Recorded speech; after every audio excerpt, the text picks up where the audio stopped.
The War Room. Infowars.com/show.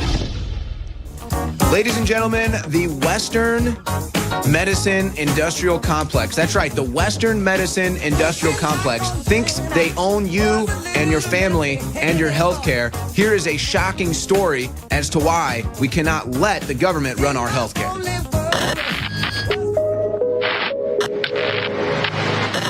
The outrageous case of Justina Pelletier should serve as a warning to parents who may be confronted by medical kidnappers and the tentacles of the state antagonizing honest families with cruel consequences. It's like you fall down into this rabbit hole that you can't get out of. It's a nightmare. It's a nightmare. Luckily, my daughter was over 18, so I was able to say to them, get away from her now. Tozer's kids, who also have rare diseases, are safe at home. But if the Pelletiers can't sway Judge Joseph Johnson by next week's hearings, they could lose custody of Justina until she's 18. Something Heather hopes her newfound friends won't have to endure. They were all hoping that they let Justina go home and be with her family. She needs to be home for Christmas. She's already missed Thanksgiving, Mother's Day, Easter. She's missed her birthday. She needs to be home. Boston Children's Hospital was founded in 1869 by Civil War surgeon Dr. Francis Henry Brown. By 2012, the hospital had been rated for the 23rd year in a row as one of the nation's top hospitals specializing in pediatric care. The hospital's teaching affiliate is none other than the Harvard Medical School. Justina Pelletier's horror began when the doctors and psychologists at Boston Children's Hospital diagnosed her with somatic symptom disorder. She had been previously diagnosed with mitochondrial disease from the Tufts University School of Medicine. An inexperienced Boston Children's Hospital doctor just 7 months into his internship was convinced that the pain Justina was experiencing, pain that felt like knives were cutting open her stomach, was all in her mind. So many people could have said, time out. If Boston Children's is so gung-ho on this diagnosis, yet nobody else believes in it, nobody else is being able to be brought in to contest it, her Tufts medical people totally blocked out. Citing a concern for possible medical child abuse with zero evidence, Boston Children's Hospital then requested that the Commonwealth of Massachusetts Department of Children and Families take emergency custody of the patient, as Justina's parents and sister were blocked by security guards. February 14th, Valentine's Day, I went up there with my other daughter who has mito, and we went to discharge her. And they hemmed and hawed. We were at the main nursing station, and I could see out of each corner of my eye security guards here, there, everywhere. So I said, this is smelling bad. At that point, then you are escorted from the building. We are given by a number of security guards. They escort my wife and my daughter out of the building. And we're given a no trespass. If we ever show up on the property again unauthorized, we will be arrested. Justina was then made a ward of the state of Massachusetts. She went from a healthy as could be young lady to a person now in a wheelchair, pretty much paralyzed below the hips, almost no physical strength above the hips. She has been totally medically abused. You know, she had tachycardia, medically diagnosed, was on metoprolol for that. Since she's been at Boston Children's through DCF custody, she's been off that, so she's had a heart rate of anywhere from 100 to 152, medically verified. Number two, she had a cecostomy tube placed into her colon so she can go to the bathroom for neuropathy of the colon. And when you're a mitochondrial patient, you're more sensitive to your nerves, kind of like somebody with fibromyalgia. So she was taking Lyrica to deaden the nerve pain. So she's been in severe pain non-stop, 24 hours a day for 13 months. All I really want to be with is with my family and my friends, and that's all I want is just to be with my family and friends. Justina was held in Boston Children's Hospital's psychiatric ward, Bader 5, from February 14th, 2013 until January 2014. She was transferred to Wayside Youth and Family Support Network, a residential treatment center. Justina was literally a heart-wrenching story, folks. It's really scary to think that the government has say over your children. That is absolutely absurd. We need to take our children back from the government. I'm your host, Roger Stone, and you're tuned in to the War Room. This is our expanded coverage that we're now going almost 10 hours a day here at Infowars. This is the program of Alex Jones that I think you have probably read and heard about. This is why we ask you to go to the Infowars.com store for some of these extraordinary specials we're running. You see, we don't have a George Soros or a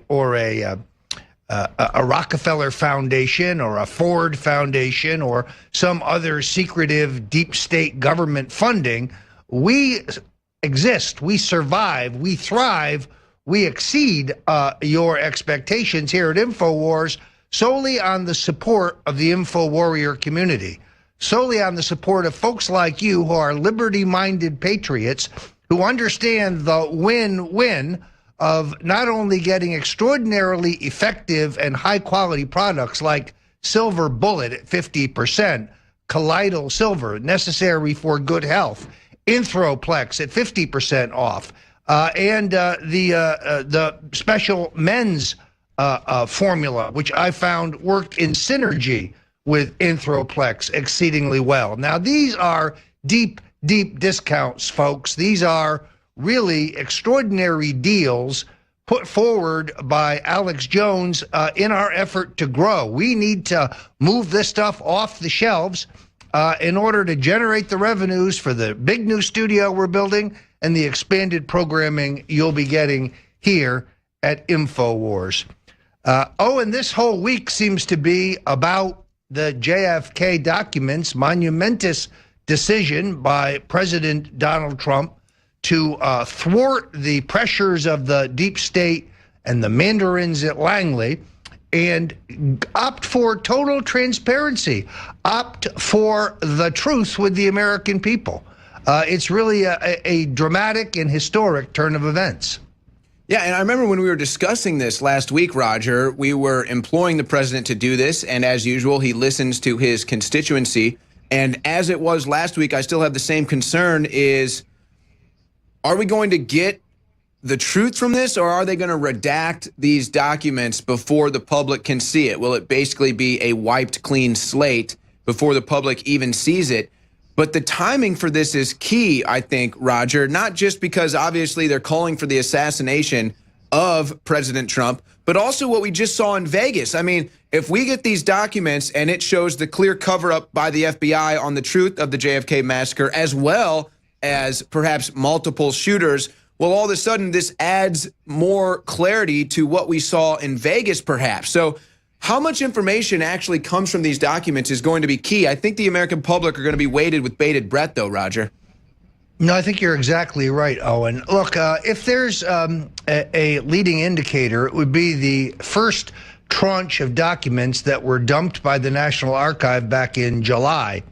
Frankly, those were so heavily redacted, and there was so much material withheld on the bogus claim of, quote, national security, that they were of no value whatsoever to scholars and researchers.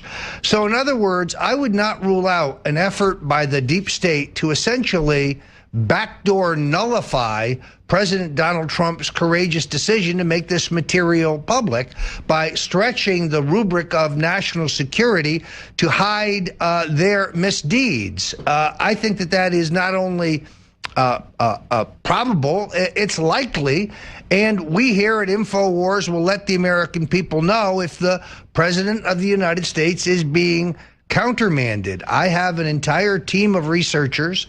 We will go to work the instant these documents are released, but let me be clear. The National Archives said first that they would put these out in batches, manageable batches.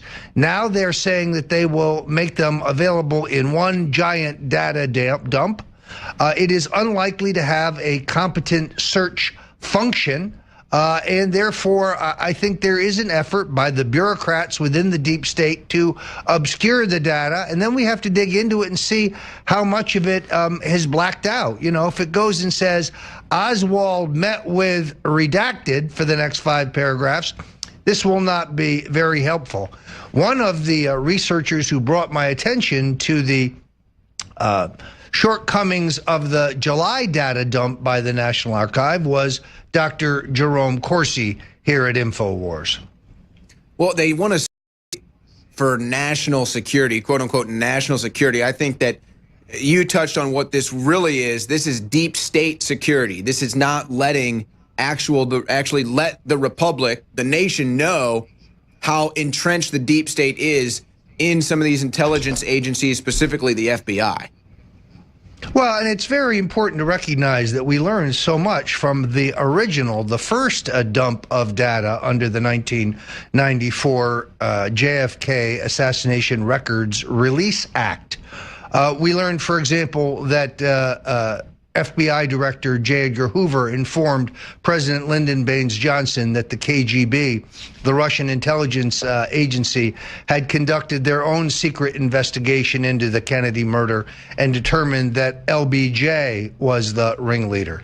We learned that French intelligence had advised Jacqueline Kennedy that her husband was murdered as the result of a domestic conspiracy run by, yes, Vice President Lyndon Baines Johnson.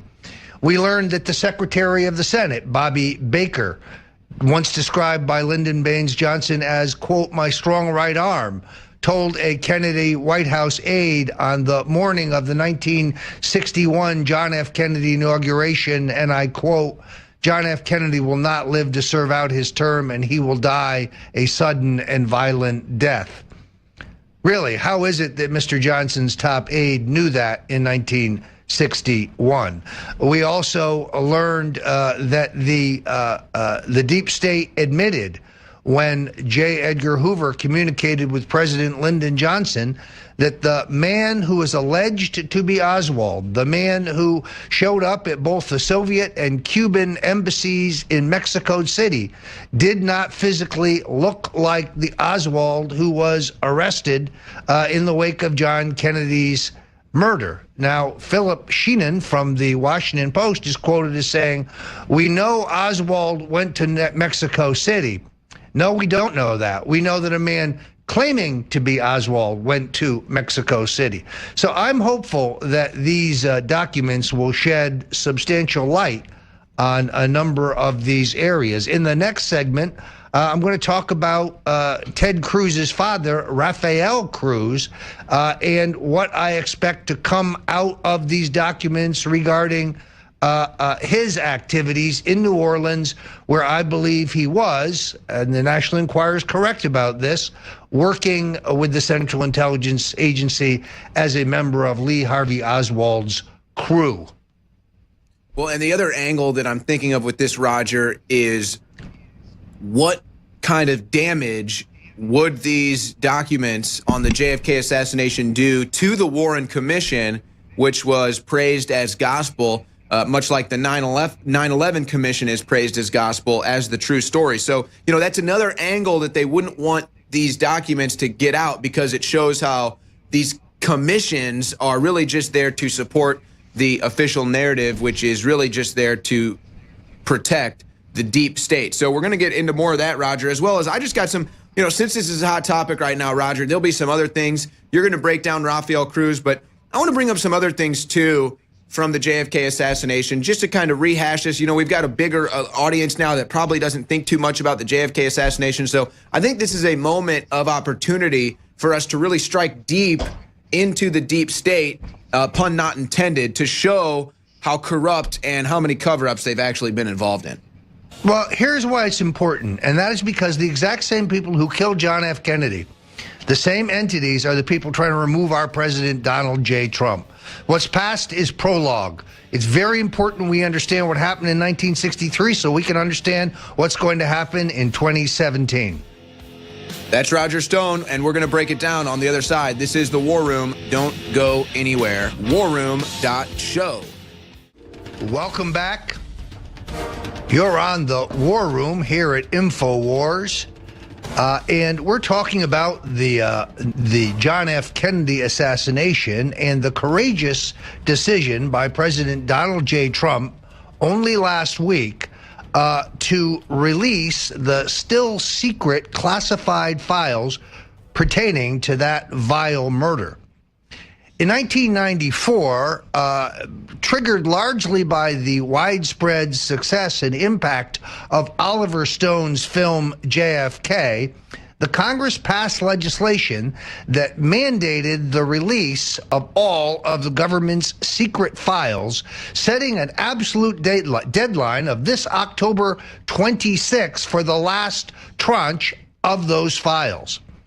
By law, only the President of the United States can delay the October 26th release, and then he must do so by at least 25 years if he decides to exercise that prerogative. What's in these extraordinary documents? Well, we learned so much about the involvement of both Lyndon Baines Johnson and George H.W. Bush in the last dump of documents. Although George Bush, the 41st president of the United States, told us that he had never worked for the Central Intelligence Agency at his 1976 Senate confirmations for Director of Central Intelligence, lo and behold, under the 1994 JFK Records Act, we obtained a memo that showed that J. Edgar Hoover instructed the head of the Dallas FBI to brief George Bush of the Central Intelligence Agency on the activities of anti-Castro Cubans in the Dallas area. We also learned conclusively that George H.W. Bush was in Dallas on November 22nd, 1963, even though for 30 years he publicly claimed that he couldn't remember where he was that day. In fact, on the night of the 21st, he slept at the Sheraton Hotel, waking up there on the morning of the 22nd. He further dissembled about his whereabouts the rest of that day, claiming to be in Tyler, Texas for a speech, but informing the FBI director in Houston that he would fly from Tyler back to Houston when in fact he flew from Tyler back to Dallas. Why the subterfuge, Mr. President? How ironic that there would be 4 presidents there in Dallas that day. John F. Kennedy, Lyndon Baines Johnson, former Vice President Richard Milhous Nixon, and yes, as we now know, solely because of the 1994 JFK Assassination Records Act disclosures, George H.W. Bush was there as well. Now, Alex Jones is the investigative journalist who broke the deathbed confessions of E. Howard Hunt. E. Howard Hunt was a legendary CIA operative who was a veteran of the Bay of Pigs operation, who was later arrested in the Watergate as one of the Watergate burglars.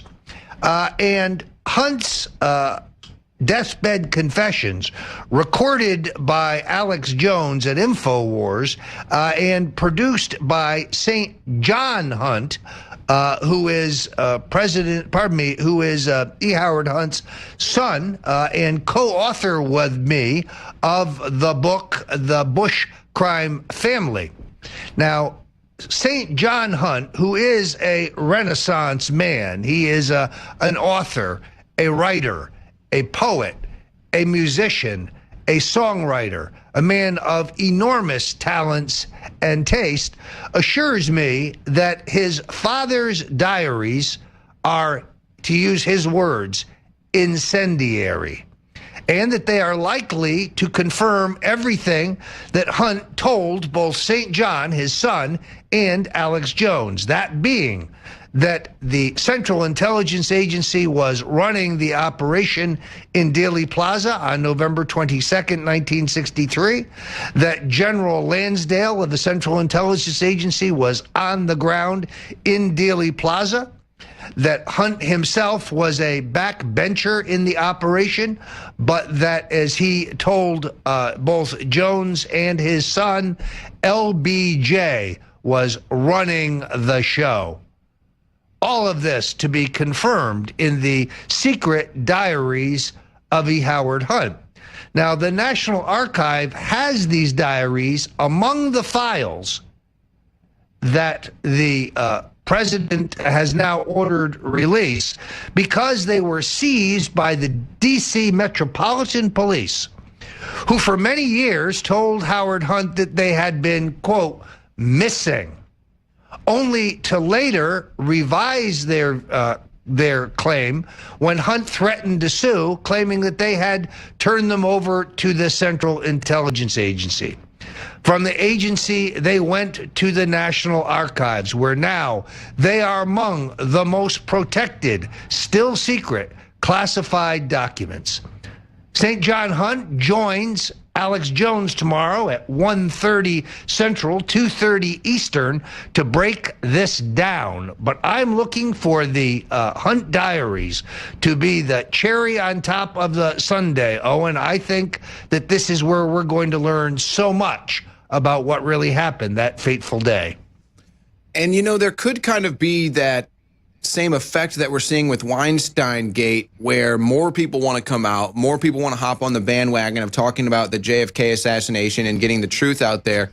But again, how much of these documents will they redact? And I'm just curious, Roger, if they do try to redact the meat and potatoes of these documents that are about to get released, do you think Trump would respond to something like that? Do you think Trump would make a statement on those regards?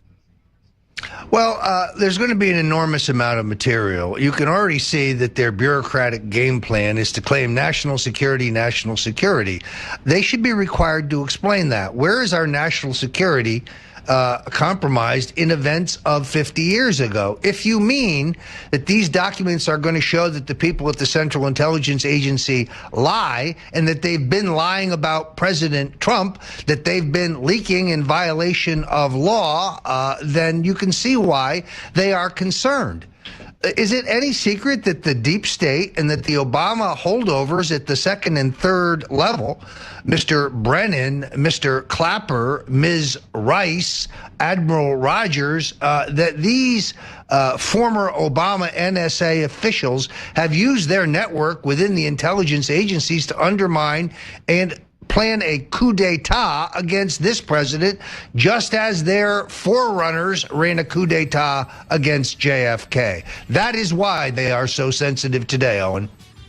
Well, it's amazing listening to you recount George H.W.'s misremembering of where he was during the JFK assassination. Let's not forget that George W. Bush misremembered where he was the day of 9/11, citing that he was watching it live on TV when we all know he was in a classroom reading to children. Funny how the Bushes forget where they were during these historic events. Welcome back. I'm Roger Stone, your host here at the War Room. Tomorrow, again, at 1:30 Central, 2:30 Eastern, Alex Jones is joined by St. John Hunt, author, researcher, troubadour, and the son of the legendary E. Howard Hunt, whose secret diaries are among the classified deep state JFK assassination files that President Donald Trump has ordered released. Then I will be hosting the last hour of the Alex Jones Show starting at 3 o'clock Eastern. So tune in tomorrow for the very latest about this particular JFK-related narrative. The old bulls at Langley are going out of their mind, and my sources tell me they now plan a rear guard action to redact and withhold so much of this material that it becomes useless in terms of putting together the mosaic that explains what really happened on November 22nd, 1963. In my New York Times best-selling book, The Man Who Killed Kennedy, The Case Against LBJ, I make the case that Lyndon Baines Johnson was the centerpiece, the drum major, if you will, of a plot to kill our 37th president. The Central Intelligence Agency most definitely was involved. Their motive was Kennedy's failure in the Bay of Pigs invasion of Cuba, but more precisely, they were deeply upset about the Cuban Missile Crisis because they knew that we had secretly removed our missiles from Turkey and Italy, a fact that was classified and unknown to the American people for almost 40 years. In other words, Nikita Khrushchev, the cunning Russian leader, had outfoxed John and Bobby Kennedy, and the mainstream media narrative that said that the swashbuckling Kennedys faced Khrushchev down and he blinked was a falsehood. And then, of course, there was organized crime. The House Assassinations Committee in 1978, in their special report, concluded that organized crime was involved in the murder of President John F. Kennedy. And, of course, Lyndon Baines Johnson had a close relationship, financial relationship with Carlos Marcello, the very gangster who controlled the mob in Texas and Louisiana, and was fighting extradition under Eisenhower and promised relief under Kennedy, relief that never came. When Bobby Kennedy doubled down on his efforts to deport Marcello, he may have helped sign his brother's death warrant. And then, of course, there was Big Texas Oil. They were upset about John F. Kennedy's attempt to repeal the oil depletion allowance. So all of them had motive for the murder of John F. Kennedy, but only one man, Lyndon Johnson, had control of the Dallas County Sheriff's Office, the Dallas City Police, and the Dallas County District Attorney. Why is this crucial? Because in 1963, murder, even the murder of the president, is not a federal but a state crime. That means Lyndon Johnson was in firm control of the investigation of the murder of his predecessor. Johnson's motive was the most acute. He knew that he had been targeted for indictment in the criminal corruption cases of Billy Sol Estes, the flamboyant Texas wheeler dealer, and Bobby Baker, who I mentioned in the first segment, who served as Lyndon Johnson's bagman, soliciting bribes for every major defense appropriation or federal contract. LBJ knew that Time Life had a SWAT team of 9 investigative reporters on the ground in Dallas, digging into how he went from a poor schoolteacher to a multi-millionaire while on the government and congressional salary the entire time. So Johnson was the man looking into the abyss. In fact, we know that Lyndon Baines Johnson was aware that Drew Pearson, the single most influential syndicated columnist of his day, has scheduled a column for November 23rd, the day after Kennedy's murder, pointing out that Johnson had taken a $10,000 bribe from General Dynamics in the matter of the procurement of the TXF fighter. It was handcuffs for LBJ. That story spiked after the murder of John F. Kennedy in the Valley of Dealey Plaza. As you may know, it was Governor John Connally, the former administrative assistant of Lyndon Johnson and Lyndon Johnson's closest Confederate, who insisted that the Kennedy motorcade, over the objections of the Secret Service, take the sharp right turn that would require going through Dealey Plaza, where the car stopped to below 15 miles per hour, making our president a sitting duck for multiple shooters. As I establish in my book, The Man Who Killed Kennedy, The Case Against LBJ, 13 doctors and nurses at Parkland Hospital identify a wound in the back of John F. Kennedy's head, a wound which miraculously disappears by the time federal agents seize the body in violation of Texas law and send it to Walter Reed Medical Center in Bethesda, Maryland for an autopsy. We also know that the coarse, loudmouth, bullying, corrupt Lyndon Baines Johnson had planned the murder of his predecessor as early as Inauguration Day 1961. In 1962, Johnson was able to obtain the handbook, the actual procedure manual of the U.S. Secret Service, spiriting it to his right-hand man, Cliff Carter, the man who oversaw and orchestrated the murder of John F. Kennedy. So there is so much more to learn in this next tranche of documents, Owen. I am going to be very focused on the question of Rafael Cruz. Now, the National Enquirer correctly reported that Cruz is the man identified in the Warren Commission photo published by the National Enquirer and originally published by the Warren Commission. Judith Very Baker, identified in the Warren Commission report as a mistress, a lover of Lee Harvey Oswald, confirmed for me that that indeed she knew Rafael Cruz, that he had been among those handing out flyers in New Orleans. Actually, he was one of those photographing those taking the flyers, because those people who took pro-Castro flyers were later beaten and in some cases intimidated. So we have an eyewitness that says the National Enquirer is right. She said that she knew Rafael Cruz under his alias, Angel, but that he was well known to Lee Harvey Oswald and was part of Oswald's false flag operation on the ground in New Orleans. Ted Cruz, you got some splaining to do. Do you think that's something that they would allow to get out with these classified documents that Trump is about to release, or would they try to redact evidence like that? Well, I think it remains to be seen. Frankly, I can't see anybody in the deep state being particularly interested in protecting Ted Cruz. You know why people take an instantaneous dislike to Ted? They're merely saving time. Are you saying that the gut instinct is to reject Ted Cruz? Ba-boom. God, where are you with the rim shot when I need you? I don't have my drum kit here with me, Roger. I'm sorry. I left it at home today. In any event, you're on the War Room with Roger Stone and Owen Schroyer, and make a stop at the Infowars.com store, where Brain Force is the indispensable product. I keep this stuff in my travel bag. I've got it in both my New York and Florida homes. Indispensable for mental clarity. Get some today.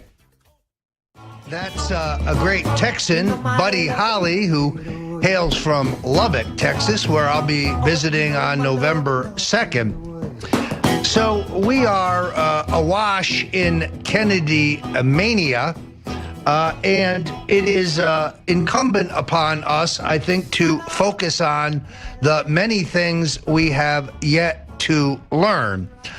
I made the case in my book, The Man Who Killed Kennedy, the case against LBJ, a New York Times bestseller, I'm happy to say, that the man shooting from the 6th floor of the Texas School Book Depository building is not Lee Harvey Oswald, but convicted first-degree murderer Malcolm Wallace.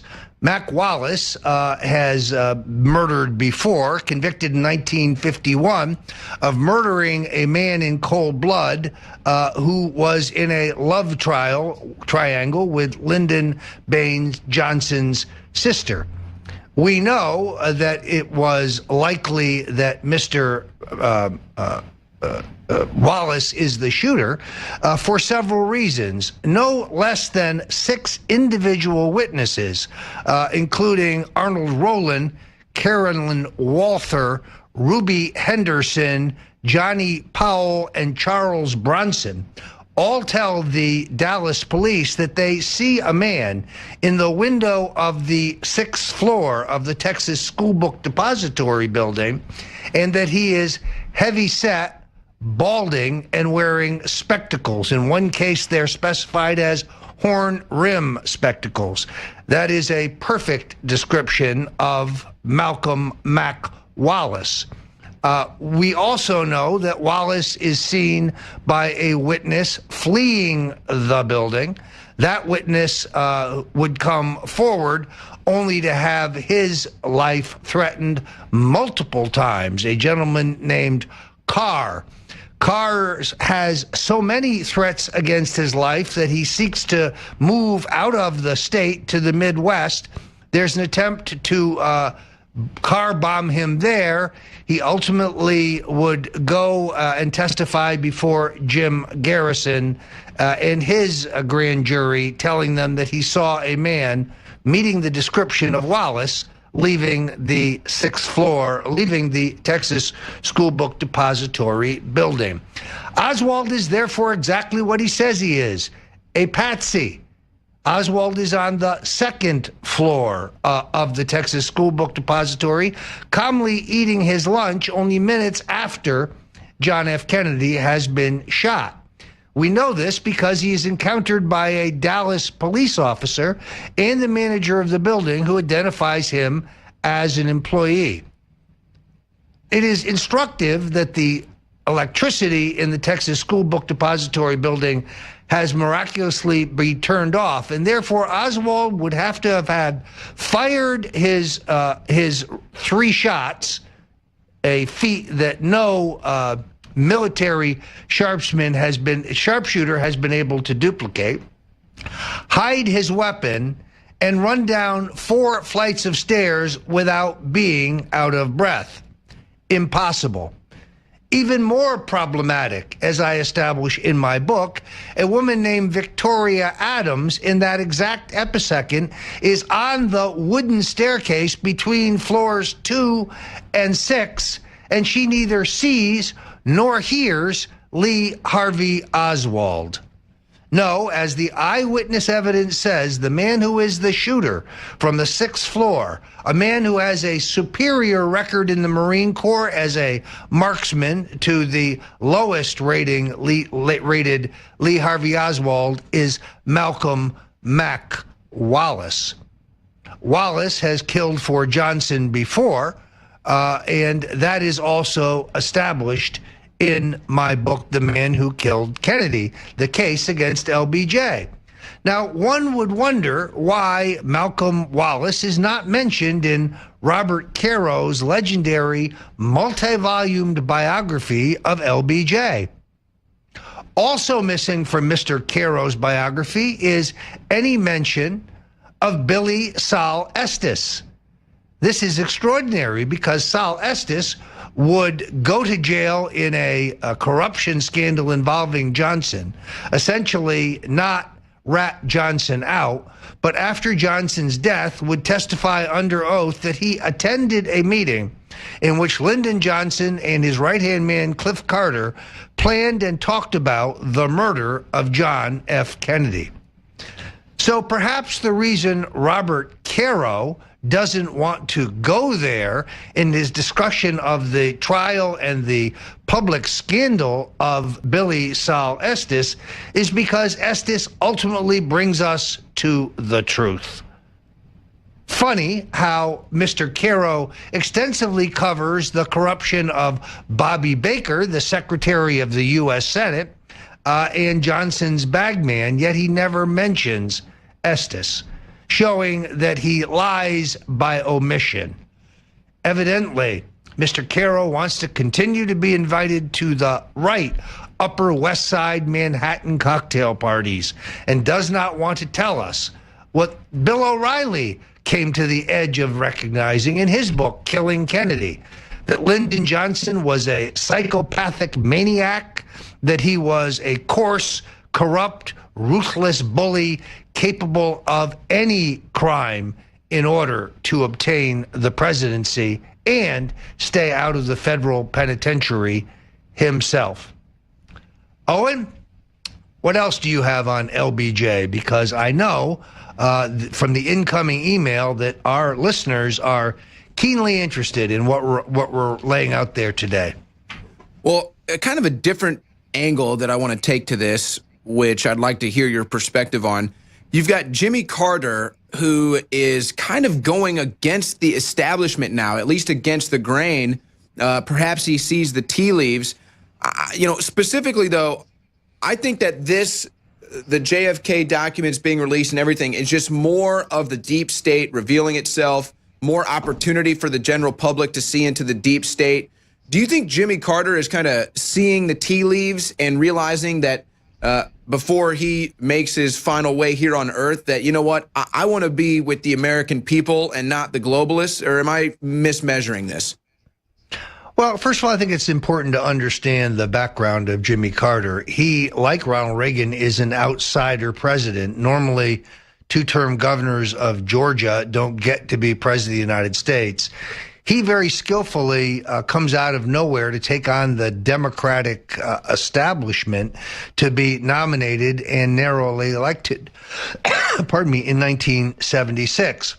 And although he hires a number of globalists, he does clean out the Central Intelligence Agency from the crowd that had murdered John F. Kennedy. His appointment of Stansfield Turner and the widespread layoffs within the CIA of the friends of George H.W. Bush is a major factor in Carter's ultimate downfall. Jimmy Carter is a Christian. He is a man of personal integrity. Unlike the Bushes and the Clintons, he never profiteered from government. He never made money from government. He never lined his pockets or the pockets of his family. There is not some long list of cronies and retainers that Jimmy Carter allowed to be enriched. He was an honest man. Perhaps he was misguided in his political philosophy. Perhaps he was misguided in his politics. But he was an American. He was a patriot.